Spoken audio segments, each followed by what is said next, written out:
Hi there. I'm Grant Gershon, the Kiki and David Gindler Artistic Director of the LA Master Chorale. And I'm Jenny Wong. I'm the Associate Conductor of the LA Master Chorale. And welcome to Offstage with the LA Master Chorale. Today, we're so excited to be joined by our brilliant incoming artist in residence at the Master Chorale, composer Reena Esmail. Hey, Reena.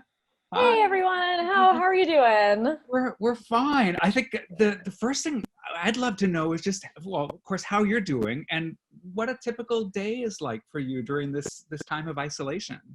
Yeah, I'm doing really well. Actually, it's interesting because this kind of period of isolation is actually pretty typical of a composer's life.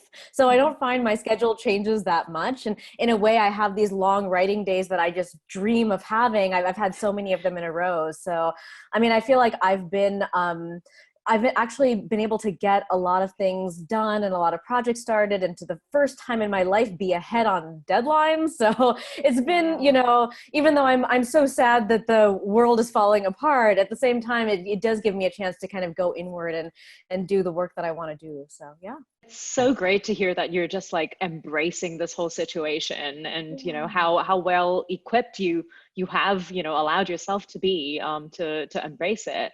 I'm curious to I imagine this wasn't always a case, and Yeah.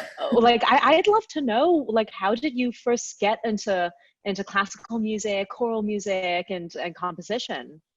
Yeah, so I mean, I started in classical music as a pianist. I was a really serious pianist. And the thing is, I had really bad stage fright. And it's like, it doesn't come up, you won't see it when I'm talking, you won't see it, even when I'm singing, but you'll see it when I play the piano. I mean, I still have memory slips and I still freak out when I play the piano. And so, I have this piano behind me that I play for myself, but not for other people.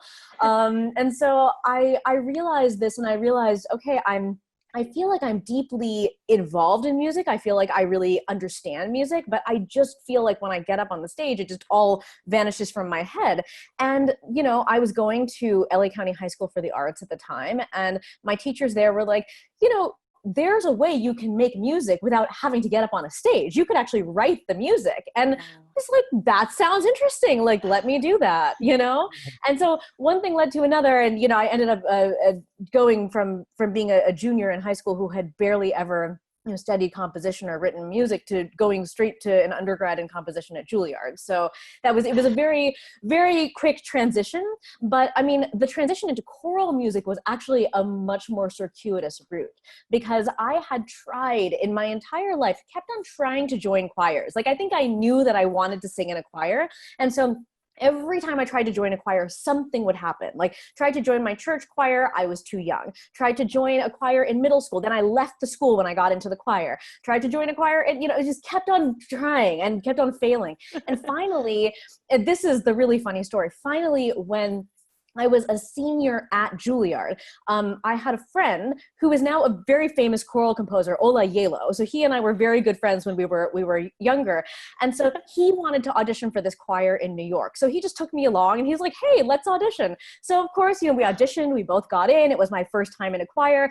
He decides not to go sing in this choir, and I'm there. And the conductor comes up to me and is like, I actually just accepted you because I really wanted the tenor. So I don't really know why you're here, but here you are. What am I gonna do? Oh, So no. that was my first experience in choir. But at the same time, I mean, after that initial, kind of, oh wow, I ended up having such a good time singing in this choir. And I felt, a lot of times when you're a classical performer, and even more when you're a classical composer, you're very isolated, And I'm saying that's why a time like this kind of is natural to me, because I spend just a lot of time by myself, but I wanted that sense of community. And I think choir gave that to me at a time when I was searching. I was out of school. I didn't know, if I could even really be a composer. And I was, very lost in a lot of ways. And choir gave me that sense of music combined with community.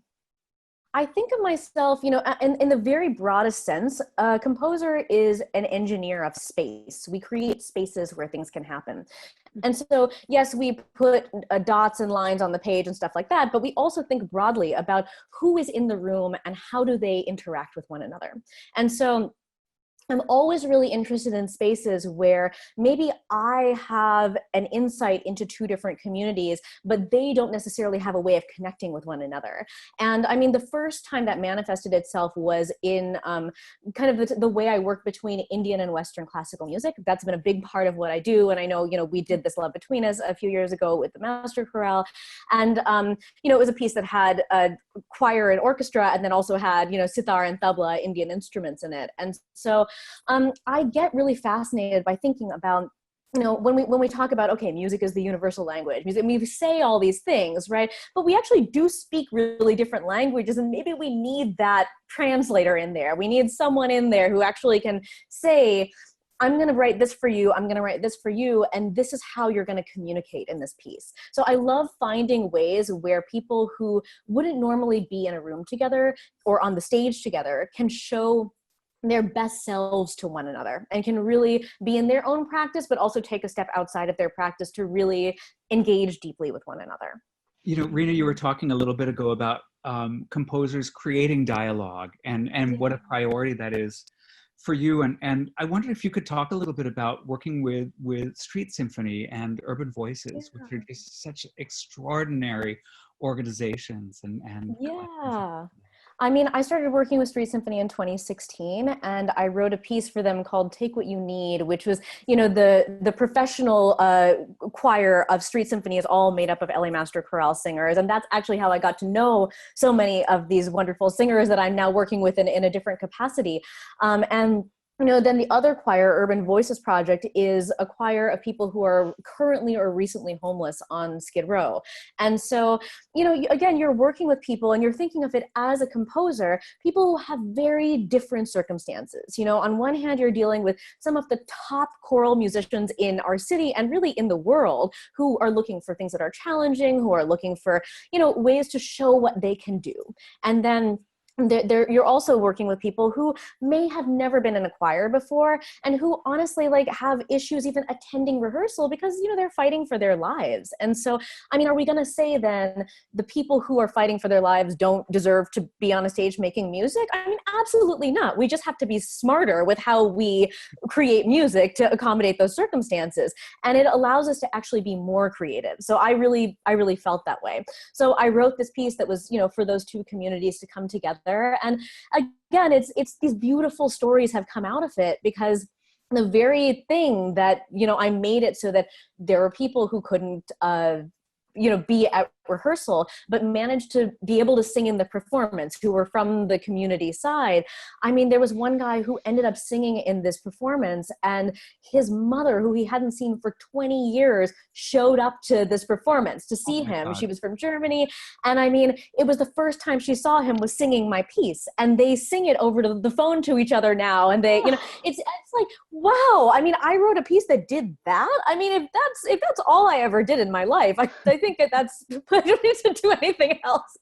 So it's amazing to be able to write works that allow people to participate that wouldn't otherwise be able to, and ask of them what they can truly give.